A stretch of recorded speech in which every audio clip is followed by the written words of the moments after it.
Technology and sleep, screens, blue light, and digital insomnia. The penetration of technology into every aspect of daily life has had profound effects on sleep patterns. As exposure to digital screens, smartphones, tablets, computers, televisions has increased, human biology has struggled to adapt to these new environmental conditions. This has given rise to one of modern health's most widespread problems: digital insomnia, insomnia technologica. The blue light threat, suppressing melatonin. The blue wavelength light emitted from digital screens suppresses the secretion of melatonin, the key hormone that initiates and maintains sleep. Produced in darkness, melatonin tells the body, "Night has fallen, prepare to sleep." When we are exposed to screen light in the evening, the brain thinks it is still daytime, delaying or reducing melatonin release. This lengthens sleep onset time, disrupts sleep quality, and leads to a cycle of waking up tired.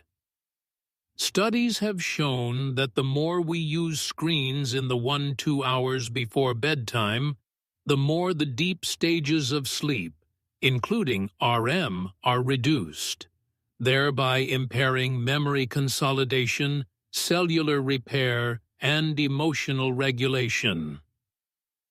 Sleep hygiene, a new discipline. Sleep hygiene refers to the environmental and behavioral strategies that support healthy sleep. These include stopping screen use at least 1 hour before bed, keeping the bedroom dark and cool, and removing electronic devices from the sleeping area. Yet modern lifestyles make adherence to these rules increasingly difficult. Constant notifications, late-night social media use, and online workloads make it hard for the mind to unwind. The fact that sleep is not a passive fall, but a biological transition requiring preparation is often forgotten in the digital age. Disruption of circadian rhythms, the internal clock. Overridden, the human body is governed by circadian rhythms operating on roughly 24-hour cycles, with light as the primary cue. Artificial lighting and screen exposure can confuse this internal clock. Staying in front of screens late into the night, for instance, can cause a circadian shift, making late bedtimes and late wake-up times habitual and leading to chronic social jet lag when work or school demands early rising. Social jet lag, the mismatch between biological time and social schedules, has been associated with numerous health problems, including depression, anxiety, obesity, and diabetes. A new kind of sleeplessness, the disorder of the digital era. Especially among younger generations, a fear of missing out has transformed the inability to sleep into a psychological struggle. The desire to consume just a little more content instead of going to bed, combined with FOMO, fear of missing out, pushes sleep further and further back. Over time, this weakens both cognitive and emotional functioning. The problem is not technology alone, but our relationship with it. Healthy sleep in the digital age requires conscious boundaries, distancing oneself from screens before bed, activating night modes on devices, practicing digital detox before sleep, and setting limits on usage have become essential health strategies. Cultures of sleep. Sleeping across geography. Although sleep is a biological necessity, the way it is experienced and structured is largely shaped by cultural codes. Geography, climate, belief systems, work patterns, and social values all influence sleep practices. Sleep, therefore, is not only an individual experience, it is also a cultural behavior. Siesta, midday rest in hot climates. In hot regions such as the Mediterranean, Latin America, and parts of the Middle East, the tradition of taking a short nap during the hottest hours of the day is centuries old. The Spanish word siesta, from sixth hour, is the most famous term for this practice. In predominantly agrarian societies, siesta served both to maintain productivity and to reduce health risks such as heat stroke. Though modern life has diminished the practice in some areas, countries like Spain still maintain siesta periods at an institutional level. In Japan and China, similar practices have been integrated into corporate culture as productivity-enhancing rest breaks. Inamuri in Japan, sleeping while awake.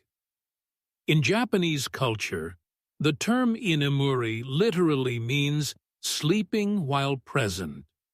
Napping briefly in public transportation, classrooms, or even at work is not considered laziness, but a sign of dedication and hard work. Chronic lack of sleep is often viewed as evidence of strong commitment to one's job or social responsibilities, and inamuri is socially accepted. Japan is also notable for its sleep capsule culture, small modular pods in airports or business districts where people can rest briefly. This is both a space-saving design and a recognition of the body's basic need for sleep. The evolution of bed cultures, different ways of lying down. Even the concept of a bed reflects cultural diversity. In the West, emphasis is often placed on orthopedic mattresses, soft duvets, and personal space. In many Eastern societies, however, people often prefer bedding systems closer to the floor, such as Japanese futons that can be folded and stored away. In Scandinavian countries, couples might use separate duvets. In some Latin American cultures, large family groups may sleep in close proximity. In India, floor mattresses remain common, while in some African communities, people sleep above ground on hammocks or raised platforms. These differences reflect not only geography, but also socio-economic circumstances and social organization. Social roles of sleep. Who sleeps where and how? The meaning assigned to sleep is intertwined with social roles. In medieval Europe, sleep might be associated with idleness, whereas in modern Northern Europe, it is seen as essential for mental health. In some Southeast Asian cultures, it is considered sacred for a newborn to sleep in the same bed as the mother, while in many Western contexts the same practice may be viewed as detrimental to the development of independence. In this sense, sleep is shaped not only by biology, but also by social norms. Decisions about how long to sleep, where to sleep, and with whom to sleep are often framed within socially approved patterns. Standardizing sleep, cultural homogenization in the modern era. Globalization and urbanization have led to increasing uniformity in sleep cultures. Under the influence of artificial light, global work hours, and digital connectivity, sleep has become a more standardized, scheduled activity. In some communities, this has reduced sleep quality and sharpened conflicts between individual biological rhythms and social demands. At the same time, sleep has become a marketable commodity. Under the umbrella of sleep tech, mattresses, tracking devices, and sleep apps are sold as tools to optimize rest. Sleep is increasingly framed not simply as a basic need, but as a productivity parameter to be managed. The philosophy of sleep, shutdown of consciousness, or transformation. Sleep may appear to be a process in which both body and mind withdraw from the stage. Yet, in the history of philosophy, what lies behind this silence has always been thought-provoking. The idea that consciousness does not fully disappear during sleep, but continues in another form, has fascinated thinkers from ancient Greece to the present day. Plato believed that the soul remains in contact with knowledge even during sleep. Descartes regarded the I who dreams as a representation of experiences that cannot be distinguished from reality, using dream doubt to frame his famous dictum, "I think, therefore I am." After all, how can we be sure that what we are living right now is not also a dream? Here, sleep becomes not just a biological state, but an epistemological problem. What is reality? When is consciousness truly active? In modern times, philosophy intersects with neurophysiology. The phenomenon of lucid dreaming, knowing that one is dreaming while still in the dream, opens new discussions about the relationship between consciousness and existence, touching themes reminiscent of Sartre's analyses. If a mind is aware in a dream, is it truly asleep? Or does consciousness, like an echo, always find ways to persist?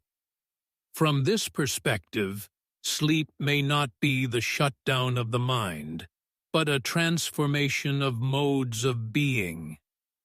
Some experiences during sleep are more internal, deep, and intuitive than anything we might experience while awake. Buddhist meditations, Sufi states of ecstasy, or Jung's concept of the collective unconscious, all suggest that consciousness is not a torch that only shines by day, but a spark that can find its way even in the dark. The mind in sleep is not unconscious. It simply operates by different rules. That is why, philosophically, sleep is not an end, but an alternative mode of existence. And perhaps our truest self speaks most clearly from within this quiet, nocturnal space. The sleep of the future, neurotechnology, sleep tracking, and conscious rest. For millennia, sleep remained a mysterious biological necessity. In the 21st century, however, it has become an observable, analyzable, and even modifiable process. Emerging neurotechnologies are not only decoding the building blocks of sleep, they are also searching for ways to optimize this natural state. Today, many people track their sleep daily using smartwatches and sleep apps, monitoring everything from REM duration to deep sleep percentages. These devices are not just passive observers, they increasingly offer personalized suggestions to improve sleep quality. Yet, this is only the beginning. Wearable EEG headbands can capture brainwaves directly and map each stage of sleep in detail. Some devices can even intervene when the user enters REM sleep in order to trigger lucid dreaming. Another branch of neurotechnology focuses on artificially guided sleep. Systems using sound, light, or low-frequency electrical stimulation to synchronize brain rhythms are being developed for astronauts, people with intense workloads, and insomnia patients. The goal is not only to fall asleep more quickly, but also to obtain higher quality sleep in less time, thereby stabilizing cognition and mood. Meanwhile, sleep pods and digital relaxation spaces are attracting growing interest from corporations and individuals alike. Sleep is no longer restricted to nighttime. It is being repurposed as a tool for daytime mental renewal. The nap pods, used by organizations like Google and NASA, as well as the fast sleep capsules popular in Japan, are tangible signs of this shift. These developments raise new ethical and philosophical questions. How far can we stretch the natural boundaries of sleep? Could interventions that stray beyond our biological design disturb our inner equilibrium? Might externally guided dreams or regimented sleep patterns serve not only individuals, but also social norms and economic expectations? The sleep of the future seeks not only to provide better rest, but to help people work more efficiently, feel less fatigue, and maintain mental well-being. Sleep is becoming not a passive state, but a process that is actively designed and managed, a sign of a new era in which humans intervene more directly in their own consciousness. The rise of conscious rest. Beyond sleep, traditionally, sleep was regarded as a passive state of physical and mental recovery. In the 21st century, that understanding has changed dramatically. It is no longer just a matter of how long we sleep, but how we sleep, the quality, the distribution of stages, and the structure of the sleep cycles themselves have moved to the center of health and performance discussions. This shift has given rise to the concept of conscious rest. Modern technologies have turned sleep into a measurable and optimizable process. From smartwatches to EEG headbands that analyze brainwaves, devices now capture how long we remain in each sleep stage when we wake up, and how our heart rate and oxygen saturation behave during the night. These data are not only useful to health professionals, they also help individuals redesign their lifestyles. People can trace the origins of their fatigue, mood swings, or lack of focus and experiment with solutions in a data-driven way. Conscious rest, however, is not limited to technology. Techniques such as mindfulness, yoga nidra, and meditation are increasingly recognized not only as spiritual practices, but as scientifically supported methods of guided relaxation. Studies show that such practices can ease the transition into sleep, stabilize REM cycles, and even reduce the frequency of nightmares. Guided sleep meditations and breathing awareness exercises help people rebuild their relationship with sleep. Emerging concepts like neurorest go even further. They explore the possibility of achieving profound mental refreshment by shifting brain waves into alpha or theta states without fully sleeping. For individuals with intense cognitive workloads, these micro-rest techniques suggest that mental restoration may be possible even during wakefulness. The future of sleep is no longer just about going to bed. It is about weaving rest into daily life as an activity that can be tracked, guided, and optimized at neurological, psychological, and behavioral levels. Rest is becoming not only a basic need, but also a skill, a strategy, and even a lifestyle. The rise of conscious rest reflects the modern human's desire not only to be more productive, but also more aware, more balanced, and healthier. This new approach redefines sleep not as a passive escape, but as an active domain of renewal. And perhaps, in the future, instead of talking simply about sleep, we will speak of mental care. Today we have seen that sleep is far more than rest. It shapes some of the deepest foundations of our lives, from memory and creativity to immunity and states of consciousness. The journey from human history and philosophy to neuroscience and future neurotechnology reminds us of something essential. Sleep is not a passive shutdown, but an active experience that rebuilds life itself.